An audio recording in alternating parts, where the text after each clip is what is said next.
Ամասիայի ինտրատեղամասային կենտրոնում որքան էլ ջանաս միևնույն է չես գտնի ինտրատեղամաս հիշեցնող որևէ համարակալում։ Մի ամասիա մի տեղամաս, բոլորը գիտեն, որ այստեղ են գալու քվեարկության, ասում են ամասիացիները։ Դրսից եկած զանգվածային լրատվամիջոցների ներկայացուցիչը կամ դիտորդն էլ ընտրացուցակների մոտ հավաքված հոծ բազմության միջոցով կարող է կռահել, թե բանն ինչումն է։ 33 ընտրատարածքի թիվ 1 ընտրատեղամասի բակում մարդկային այսպիսի կուտակումները հերթի տպավորություն են թողնում։ Նույն իրավիճակն է նաև ներսում։ Հանձնաժողովի անդամները սակայն պատկերը բնութագրում են որպես ընտրության մասնակցության բարձր ակտիվություն։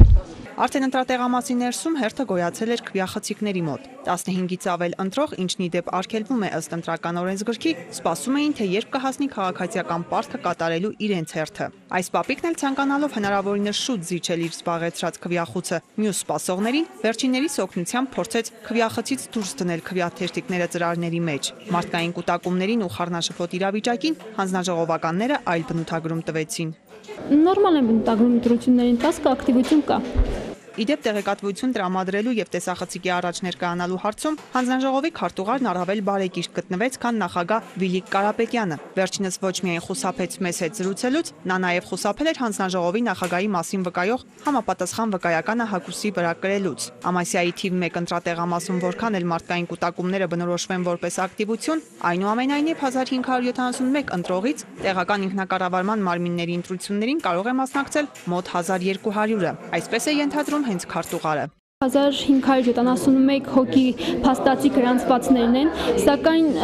մյուս ընտրությունների ցուցանիշները ցույց են տալիս, որ մոտավորապես արտերկրի հետ կապված, արտագաղթի հետ կապված ընտրողները 1200 մինչև կհասնեն։ Հանձնաժողովի քարտուղարի տեղեկացմամբ այստեղ էական խախտումներ չեն գրանցվել, սակայն եղել է տեսողական խնդիրներ ունեցող մարդկանց օգնելու եւ նրանց փոխարեն քվեարկելու դեպքեր։ Ըստ կազմված արձանագրությունների դրանց թիվը հասել է 20-ի։ 378 ընտրող ունեցող Արեգնադեմ համայնքում էլ ընտրությունների ընթացակարգը բնորոշվեց խաղաղ ու հանգիստ։ Որևէ դեպք չի արձանագրվել, որովհետև չկա այդպիսի դեպք, առառոս բաներ չկան։ Ամեն ինչ իր կարգով տեղին ընթանում է։